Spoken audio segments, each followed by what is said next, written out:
You ask Tiger to solve. This deals with linear equations with one unknown.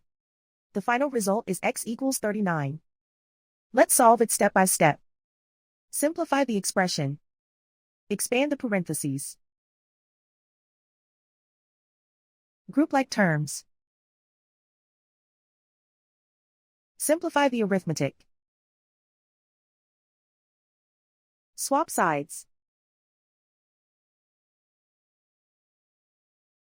Group all constants on the right side of the equation. Subtract 101 from both sides. Simplify the arithmetic.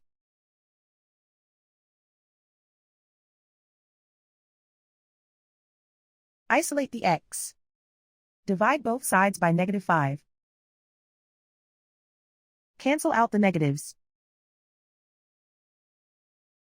Simplify the fraction.